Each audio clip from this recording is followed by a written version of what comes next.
अब हम ये तो जान चुके हैं कि पदार्थ क्या है और पदार्थ किससे बना हुआ है। तो अब हम करेंगे कि पदार्थ की कितनी अवस्थाएं हैं। जहाँ तक 9वीं क्लास के सिलेबस का कंसर्न है तो वहाँ पर हम पदार्थ की सिर्फ 3 अवस्थाएं ही पढ़ेंगे। एक अवस्था है ठोस, जैसे कि बर्फ़ का टुकड़ा। दूसरी अवस्था है द्रव, जैसे पानी है। और तीसरी अवस्था है गैस, जैसे गुब्बारे के अंदर हवा भरी हुई है तो ये हवा जो है वो गैस है। अब यहाँ पर 3 चित्र जो है वो बने हुए हैं, आप देख रहे हैं। ये एक चित्र जो है वो मैंने बनाया है ठोस का, दूसरा द्रव का और तीसरा गैस का। और यहाँ पर आपको अंतर भी स्पष्ट आ रहा होगा। ये जो छोटे छोटे लाल गोले बीच में बनाए हुए हैं ये कणों को दर्शाया गया है। और चित्र से ये साफ क्लियर हो रहा है कि ठोस, द्रव और गैस तीनों पदार्थ हैं, तीनों ही कणों से बने हुए हैं। परंतु ठोस में जो कण हैं वो पास पास हैं, उनके जो बीच की दूरी है वो काफ़ी कम दिखाई गई है। गैस में दूरी काफ़ी ज़्यादा दिखाई गई है उन कणों के बीच में, परंतु जो द्रव है उनके बीच में कणों की दूरी मध्यम है, यानी कि ठोस से तो ज़्यादा है परंतु गैस से कम है। तो इस चित्र के माध्यम से यही बताने का प्रयास किया गया है कि चाहे वो ठोस हो, द्रव हो या गैस हो, यानी पदार्थ की कोई भी अवस्था हो, सभी अवस्थाओं में जो पदार्थ है वो कणों से बना हुआ है। परंतु ठोस में जो कण हैं वो काफ़ी पास पास हैं, गैस में काफ़ी दूर हैं और द्रव में उनके बीच की जो दूरी है वो मध्यम है। तो अब हम कुछ जो है ठोस, द्रव और गैस में अंतर को पढ़ेंगे। तो सबसे पहले हम देखते हैं ठोस, द्रव और गैस में क्या अंतर है। तो जो पहला अंतर है, ठोस का जो आकार होता है वो निश्चित होता है। कोई भी वस्तु जो ठोस है उसका एक आकार निश्चित है। जैसे ये पेंसिल यहाँ रखी हुई है तो पेंसिल का एक आकार जो है वो निश्चित है। कंचे, जिनको हम कहते हैं कंचे, मार्बल, जिससे आप खेलते रहे हो बचपन में, अगर हम उसको दबाने का प्रयास करेंगे तो वो टूटेगा नहीं जल्दी से। और वो जो उसका जो आकार है वो गोलाकार है, वो स्फेरिकल है और वो आकार उसका वही रहेगा क्योंकि वो ठोस है। तो उसका आकार नहीं बदलेगा, उसका जो आकार है, ठोस का जो आकार है वो निश्चित होता है। अब देखते हैं द्रव में। द्रव में मान लीजिए आपने पानी लिया और पानी को किसी गिलास में डाल दिया, जैसे कि यहाँ पर देख रहे हैं। तो इसका एक आकार तो है, परंतु जैसे ही इस पानी को अगर हमने किसी दूसरे बर्तन में शिफ्ट कर दिया तो जो उस बर्तन का आकार है द्रव वही आकार ले लेगा। तो आकार तो है परंतु निश्चित नहीं है। वो उसका जो आकार है बर्तन के आकार के अनुसार वो अपना जो है आकार बना लेता है। परंतु गैस के अंदर ऐसी कोई बात नहीं है। गैस जो है उसका कोई आकार निश्चित नहीं है। यदि हमने इत्र लगाया हुआ है और इत्र जो है वो जो है पूरे कमरे में फैल रहा है, कमरे से बाहर भी जा रहा है, तो आकार वाली जो बात है वो गैस के लिए मान्य नहीं है। तो हम यहाँ पर कह सकते हैं कि जो गैस का आकार है वो निश्चित नहीं है। अब देखते हैं नंबर 2 पर आयतन। देखिए, आयतन का मतलब कि कितना स्थान कोई भी पदार्थ जो है वो घेरता है। जहाँ तक ठोस की बात करते हैं तो जो जितना स्थान ठोस घेरता है वो निश्चित होता है। ये मेरे हाथ में जो पेंसिल नज़र आ रही है ये कितना स्थान घेर रही है ये निश्चित है।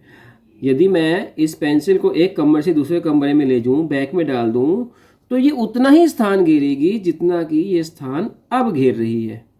अब मैं कंचे की बात कर रहा था, तो जो कंचा है वो कुछ स्थान घेर रहा है। यदि आप उस कंचे को किसी बर्तन में डाल दोगे तब भी उसने उतना ही स्थान घेरना है, यानी कि उसका जो आयतन है वो निश्चित है।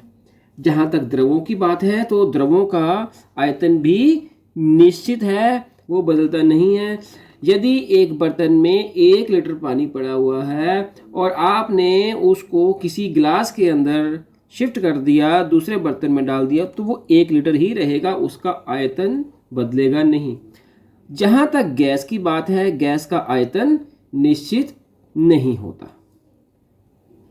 तीसरी जो बात है वो है कठोरता। जो ठोस है वो कठोर होते हैं, यानी कि सख्त होते हैं। जैसे बादाम है, जैसे अखरोट है, वो सब कठोर हैं। जहाँ तक द्रवों की बात आती है, द्रव कठोर नहीं होते। द्रव के अंदर यदि हम अपना हाथ डालेंगे तो द्रव के अंदर तक हमारा हाथ चला जाएगा। एक बाल्टी में पानी पड़ा हुआ है, यदि हमने उसमें एक सिक्का गिरा दिया तो हम हाथ डाल के उसके तली से हम सिक्के को उस बाल्टी से उठा सकते हैं, यानी कि उस द्रव के अंदर हम हाथ डाल देंगे तो द्रव कठोर नहीं होते, इसका यही मतलब हुआ। परंतु ठोस में ऐसा नहीं हो सकता। जहाँ तक बात है गैसेस की, तो गैस में यह गुण होता ही नहीं। उसके बाद है घनत्व। घनत्व का मतलब होता है द्रव्यमान को यदि हम आयतन से भाग कर दें, यानी कि द्रव्यमान प्रति आयतन, जो भी एक आयतन है, एक यूनिट आयतन है, एक इकाई आयतन है। तो जहाँ तक घनत्व की बात है, जो ठोस हैं उनका घनत्व जो है वो बहुत अधिक होता है, द्रवों का घनत्व जो मध्यम होता है, और गैस का घनत्व जो है वो बहुत ही कम होता है। तो घनत्व क्या होता है, इसके लिए भी हमने एक वीडियो बनाया हुआ है, तो आप उस वीडियो को भी देख सकते हैं कि घनत्व क्या होता है, और इसको अच्छी तरह से और समझ सकते हैं। जो कणों की दूरी है आपस में, ठोस में आपने जैसे पहले भी चित्र देखा, बहुत कम होती है, वो बहुत ही समीप होते हैं। परंतु जो गैस में जो कणों के बीच की दूरी होती है वो बहुत अधिक होती है, और द्रव में वो जो दूरी है वो मध्यम होती है। तो हम कह सकते हैं यहाँ बहुत समीप है ठोस में, द्रव में दूर दूर है, और गैस में बहुत अधिक दूर है। इसी तरह से जो ठोस है उनको दबाकर उनके आयतन को छोटा नहीं किया जा सकता, और जिनको दबाकर प्रेशर देकर दबाव देकर अगर उनके आयतन को छोटा किया जा सकता हो तो वो कह सकते हैं कि उनमें संपीड़न का गुण है। तो संपीड़ित नहीं किया जा सकता ठोस को, यानी कि उनको दबाव देकर छोटा नहीं किया जा सकता। परंतु जो गैस है उनको जो है वो किया जा सकता है। आप देखिए एलपीजी, देखिए लिक्विड पेट्रोलिफाइड गैस, जो कि हमारे घरों में जो है ईंधन के तरह इस्तेमाल की जाती है, ईंधन की तरह यूज़ की जाती है। जो गैस से हम खाना बनाते हैं वो संपीड़ित कर एक सिलेंडर के अंदर डाल दी जाती है, और जब हम किसी गैस को संपीड़ित कर देते हैं तो उनके बीच के कणों की दूरी भी कम हो जाएगी और वो द्रव बन जाएंगे। तो इसीलिए हम कहते हैं लिक्विफाइड, यानी कि जिसको लिक्विड बनाया गया है, जिसको द्रव बनाया गया है वो गैस ही। तो वहाँ पर हम इसको संपीड़ित कर सकते हैं। और जहाँ तक बात द्रवों की है, तो द्रवों को भी ठोस की तरह संपीड़ित नहीं किया जा सकता। एक और चीज़ है, ठोस को हम ढेरी लगा सकते हैं, एक ढेर बनाकर, जैसे कि अगर मिट्टी जो है वो किसी फर्श के ऊपर है तो हम उसको झाड़ू लगाकर जो है वो एक ढेरी बना सकते हैं। परंतु जहाँ तक बात आती है द्रवों की और गैसेस की, द्रवों और गैसेस को ढेरी नहीं बनाया जा सकता, क्योंकि जो द्रव है और गैसेस हैं वो बहने का भी उसमें एक गुण होता है, वो बहते हैं। तो इसी तरह से आगे देखते हैं कि क्या क्या इनमें जो है वो डिफरेंसेस हैं, क्या क्या इनमें जो है अंतर हैं। अब जो 8वां अंतर है, कणों में गतिज ऊर्जा बहुत कम होती है। जैसे कि आपको मैंने पहले भी बताया था कि कणों के कुछ गुण होते हैं, तो जो कण हैं वो हमेशा गति में रहते हैं, ऐसा बताया था। तो जो कण हैं किसी भी ठोस के, वो उनकी जो गति होती है बहुत ही कम होती है, परंतु जो गैस है उसकी जो गतिज ऊर्जा है, उनमें जो गति होती है उनके कणों की वो बहुत अधिक होती है, इसलिए गतिज ऊर्जा भी बहुत अधिक होगी। परंतु द्रवों में मध्यम होती है गतिज ऊर्जा हम ये कह सकते हैं कि ठोस से ज़्यादा होगी, ठोस से तो अधिक होगी, परंतु गैसेस से कम होगी। एक और जो है वो प्रॉपर्टी है विसरण। विसरण के बारे में बता दूं कि जैसे दो जो हैं वो पदार्थ हैं, अलग अलग कणों से बने हुए हैं, उन कणों का आपस में मिल जाना ही विसरण कहलाता है। जैसे मान लीजिए कि आप जो हैं वो संतरा खा रहे हैं, जैसे ही आपका मित्र आपके घर में आया, आपने संतरे को छुपो दिया, परंतु वो पहचान जाएगा, संतरे की स्मेल आ जाएगी उसको, वो कहेगा भाई तू संतरा खा रहा था। इसी तरह से जब आप इत्र लगाते हो तो इत्र की खुशबू भी दूर दूर तक जाती है, क्योंकि वहाँ पर दो तरह के कण आपस में मिल रहे हैं, एक इत्र के कण और दूसरा हवा के। तो इत्र और हवा के कण जब आपस में मिल जाएंगे तो वहाँ पर विसरण हो रहा है। इसी तरह से यदि हम थोड़ी सी स्याही पानी के अंदर डाल देते हैं, उसको किसी तरह से चम्मच से हिलाते नहीं भी हैं, फिर भी कुछ टाइम के बाद वो सारा का सारा जो पानी है वो उसी कलर का, उसी रंग का बन जाएगा, क्योंकि अब दोनों कण आपस में मिल चुके हैं, पानी के भी और उस स्याही के भी।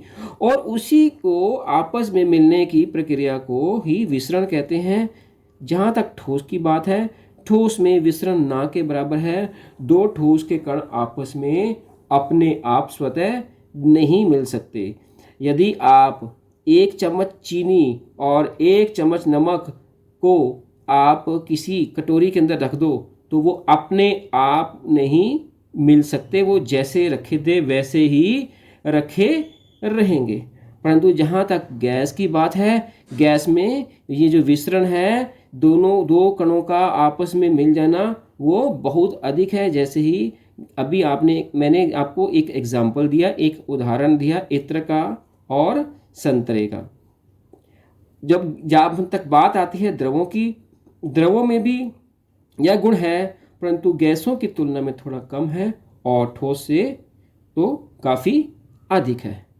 और एक और जो लास्ट में अंत में जो एक अंतर रह गया कि ठोस में बहने का गुण नहीं होता, वो बहते नहीं हैं, उनमें बहाव नहीं है। और जो द्रव हैं और गैसेस हैं वो बहती तो हैं, जहाँ तक द्रवों की बात है वो सामान्य रूप से बहते हैं, और जो गैसेस हैं वो बड़ी आसानी से बह जाती हैं। तो यहाँ पर आपने ठोस, द्रव और गैस में 10 अंतरों को समझ लिया है। ये 10 के 10 अंतर आपने समझ लेने हैं। यदि एग्ज़ाम में ये पेपर आ जाता है तो आपको 10 के 10 अंतर नहीं लिखने होंगे, हो सकता है कि आपको 3 या 5 अंतर ही लिखने हों। तो आप जो है पढ़िए सारे के सारे अंतरों को, इसको याद रखने की कोशिश मत करिए, याद ये अपने आप हो जाएंगे, सिर्फ समझने का प्रयास करें। एक बार आपने समझ लिया तो 5-7 अंतर तो आपको अपने एग्ज़ाम में याद आ ही जाएंगे।